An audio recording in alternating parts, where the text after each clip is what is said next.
Let's turn now, though, to the fallout from yesterday's troubling news that Australian man Yang Hengjun has been formally arrested now in China, where he's facing potential espionage charges. Dr. Yang has been detained for 7 months now without charge and without proper access to legal representation or access to his family. Yesterday, the Foreign Minister issued a strongly worded statement over this. She cited the harsh conditions that Dr. Yang had been subjected to, the lack of any transparency, let alone any actual evidence against the Australian. Well, China's Foreign Ministry overnight said it deplored Marise Payne's statement and told Australia to basically butt out of its legal system. Unbowed, the Minister has repeated her concerns today on camera after arriving back from PNG. Marise Payne also sought to clarify one concern here. Now, some analysts have suggested that this might be a case of so-called hostage diplomacy, the detention of a foreign citizen to punish that country for whatever reason. That certainly happened when it comes to China before. The Minister, though, says there's no evidence to suggest that's the case here, suggesting this may have more to do with what Yang Hengjun himself has had to say about China over the years. We've no reason to think it's connected to other issues. Of course, Dr. Yang has been detained now for 7 months in the initial investigative period. The indication that there will now be a laying of charges progresses the matter, but it is one which we regard, as I said, as deeply concerning, and we are very focused on Dr. Yang's position and endeavouring to seek his release. So the question now will be how the government maintains this pressure. As I mentioned yesterday, a very strongly worded statement from Marise Payne, certainly stronger than we've seen from her to date in relation to this case, and perhaps not surprising given the escalation we saw with the formal arrest being announced by China. But will the government maintain this sort of public pressure now rather than attempt any sort of quiet behind-the-scenes diplomacy? The Foreign Minister, well, the Prime Minister too, yet to comment on this, but when he's back in Australia, no doubt he'll be asked about this as well. Will he use the opportunity of future forums later this year, the APEC summit and so on, to raise this at a leadership level if he gets the chance? Will he be swayed at all by China saying, butt out of this process, this is our legal system, it's not for foreign countries to tell us what we should and shouldn't be doing? We will see. In the meantime, plenty of analysis about what this is going to mean for the relationship. Already going through still a bit of a frosty period after, well, nearly 2 years ago, the Turnbull government introduced those foreign interference laws that so angered China. Since then, we have not seen an Australian Prime Minister invited to visit China at all. It's been, as I say, an icy period indeed in the relationship. This is only going to further complicate things. Yes, ministers do want to focus on the benefits of the trade relationship, and there are great benefits there, but at the same time, this is an Australian man detained now for 7 months without charge and facing now an espionage charge that can carry the death penalty. For more, I'm joined now by the Shadow Foreign Minister, Penny Wong. Thanks for your time this afternoon. Look, we just heard the Foreign Minister there saying today there is no reason to think this arrest is connected to other issues. Do you agree this may not be any sort of retaliation from China? This may have more to do with what Yang Hengjun himself has been writing and saying about China. Well, David, first, good afternoon. Good to be with you. I want to start by saying how dismayed and concerned Labor is about Dr. Yang's detention, and I want to express our support for the family. It's a very difficult time. The question you raise goes to the reasons for Dr. Yang's detention, and what I would say is this. In circumstances where it is not clear what the reasons for his detention are, in circumstances where the Foreign Minister, as she has said publicly, notes that there is no basis for any allegation that he has been spying on behalf of the Australian government, it's inevitable that there will be public speculation about the reasons for his detention. We continue to join the Foreign Minister and the government's call for him to be treated appropriately, for reasons for his detention to be clarified, and we repeat our call, as is the government's call, that is, if he is being held for political reasons, for his political views, then he should be released. Now, as you know, there's a debate, there always is, about the best approach, whether quiet diplomacy is the best way to go or the sort of public pressure that we've certainly seen over the last couple of days. What do you think? That's a judgment governments must make. We have an Australian citizen who has been detained here. That is a very serious matter, and the government of the day should make the best assessment it can, taking in all the advice from the public servants and agencies about the best way to proceed. And the responsible opposition of the day, and that is us, obviously has been briefed by the government and should, I think, take the same approach as the government in these sorts of circumstances. So, so you do talk about the best approach in matters like this. Presumably, in the last couple of days, you've talked about what sort of public pressure needs to be applied. I think we've made clear our position publicly, as has the government. And what is important here is to recognise that there's the situation regarding Dr. Young, and that is very concerning. And I've made a number of comments about that, and we continue to join in calls for his release if he is being held for political reasons, and to ensure also to assert our expectation that he's treated appropriately. There is a broader point here. Australia is entitled, with any country, to make sure we protect our sovereignty, that we assert our interests and our values. And that is what the government should do and is doing, and that is what we will do and will continue to do. Do you think it's safe right now to travel to China if you are someone who's been publicly critical of the Chinese Communist Party? I would urge Australians to look at the travel advice. The government did update the travel advice earlier this year, and that advice reflects the government's view that... and I think the self-evident fact relating to the way in which laws are interpreted and the potential concerns which might arise about the application of those laws. So I would urge Australians to look at the advice that is given by the government in relation to this travel, as in any other travel. Would you expect a further review, though, after these developments? Look, I take the view in terms of travel advice that I'm very wary of making pronouncements, public pronouncements as a politician. The travel advice is worked through by officials. They do so carefully, and I'm sure, given the circumstances, they will consider the travel advice. As I said, it was updated recently, I think subsequent to the detention of this Australian citizen. Can I leave the case of young Hengjun there and just more broadly on China and the trade war that's been playing out? The Prime Minister says we've gone over a tipping point now and we're now in a new era in which China is an advanced, developed economy, no longer a developing economy. Does Labor agree with that? Well, I think China is certainly in a very different place to where it was when it ascended to the WTO.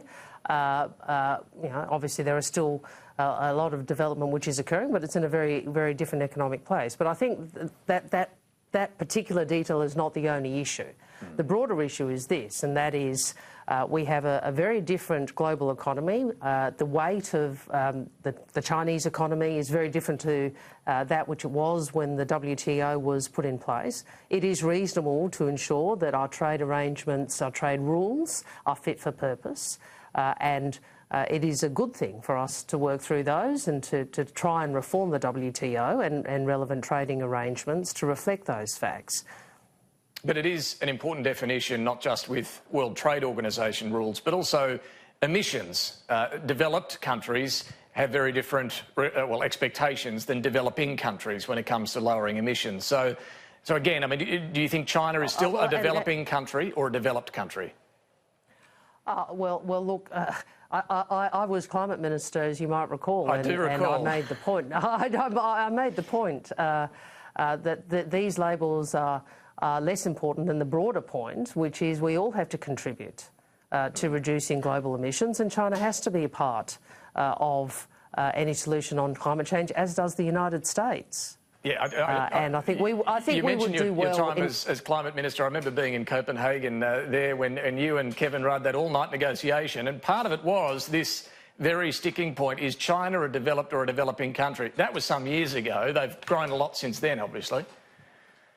But I don't think that's the precise point in relation to emissions. I mean, I think the point is all countries need to contribute to the world dealing with climate, dealing with the climate crisis we see, and things have worsened since Copenhagen. But look, China is a great power. With that comes influence, but also comes responsibilities, whether they are in trade or in climate, just as other major economies and other great nations, including the world superpower, the US, has obligations and responsibilities. Australia's national interest, I'll just make 2 points, Australia's national interest on both these fronts. Firstly, in relation to trade, you know, we're a substantial economy, a substantial nation and a trading nation. We have an interest in fair, transparent, open trading arrangements. We don't have an interest in the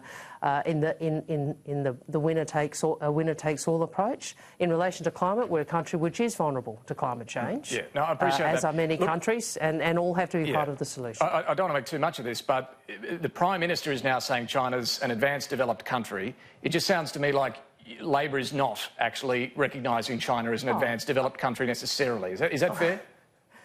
I think in many ways they are, but it is true that there is still a lot of development which has to occur. One of the great things for humanity has been China's capacity to lift many millions of people out of poverty. Can I turn to... But I think... Sorry. No, I've made the point. OK, no.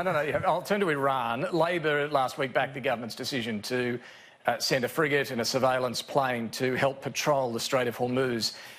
This was clearly discussed at the G7 summit in France, but it is still only the US, the UK, Australia and Bahrain that are involved in what's meant to be a multinational mission. Does it concern you that more countries haven't joined? Every country will make its decision as to its national interests, and I can't comment. Obviously, we're not in government as to where those decisions and discussions are up to. I'd make a couple of points. The first is a very important point, I think, about the JCPOA or the Iran nuclear deal. Labor has continued, as has the government, to support that arrangement as the best way to avert a nuclear-armed Iran. And I think it is very important that we separate out this operation, which is an operation focused on freedom of navigation and the security of civilian ships, from the broader Iran policy issue, where Australia has the same view as the United Kingdom, which is we continue to support the JCPOA. Well, yes, but when it comes to this mission, which we're told is separate but is also a multinational mission, as I say, there hasn't exactly been a flood of others jumping on board since we made our commitment.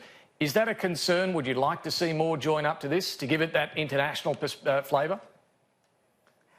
I think countries have to make their own decisions. I would say that we believe freedom of navigation is an important principle, and Australia has a national interest in asserting those rights and in asserting the cogency and the application of those principles. A couple of domestic matters just quickly. The ICAC hearing in Sydney that's been underway again today. Look, there's a bit of back and forth over who knew what about this bag of cash that was allegedly handed over from the Chinese billionaire Wong. Is there a problem when it comes to the culture in the party of taking donations that, well, you know, rules can be avoided, rules can be ignored to ensure the money is still coming in? Is that a problem, do you think, when it comes to the culture in the Labor Party? Well, I also remember ICAC investigating donations being funnelled from developers and being funnelled through other Liberal Party entities. I'd make that point. The general principle is, and should be, that electoral disclosure laws should be complied with. That is the expectation. I'd also make the point that federally Labor argued for the ban on foreign donations. I personally did. Don Farrell, our Special Minister of State spokesperson, also did. Continued to argue for a ban on foreign donations for a couple of years prior to the government finally acting on it, which they finally did. I do think electoral laws, disclosure laws can be improved. I think that we can reduce the threshold for donation disclosure. It's too high at the moment. Labor's been arguing it for it to be reduced and for real-time disclosure, and I think that would certainly contribute to better public confidence in the system. Well, you talk about public confidence. Let me ask you this. Clearly when rules are broken, that brings down the reputation of all politicians. Should someone who deliberately breaks donation rules be expelled from the party? Well, that's, I think, a hypothetical, but I know where you're going. What I'd say to you is this is a hearing. I'm not going to comment on every day of evidence, and when ICAC makes its findings in relation to these matters, I'm sure those will be considered very closely by the New South Wales branch and the party more broadly. Well, OK, let me finish with John Setka, who, of course, Labor does want to, or at least Anthony Albanese wants to expel from the party. Yesterday, he lost his court challenge to stop that happening. So when will he be expelled? Well, that's a matter for the National Executive. Obviously, they will deal with this matter at the Leader's request, at Mr Albanese's request, and it's a request I think, I support and I think is consistent with where most Australians would be. I'd make at this point, I've seen some commentary that Mr Setka's entitled to his private life. People are entitled to their private life. But when you are convicted of harassment, when you breach a family violence order, these matters are not private matters. I think privacy ends where there is abuse and violence and breaches of the law. And Mr Albanese is doing the right thing in seeking to ensure that Mr Setka's membership is terminated. And to be clear on that, it's because of those convictions that he's being expelled, in your view? Oh, look, I'm not a member of the National Executive and I don't want to be drawn on how they will go through that decision-making process after the court has demonstrated they've got the power. I think there is a broad question about whether or not his actions have brought the party into disrepute. But I'm making a point that we all, I think, should observe about violence and abuse. Those are not private matters.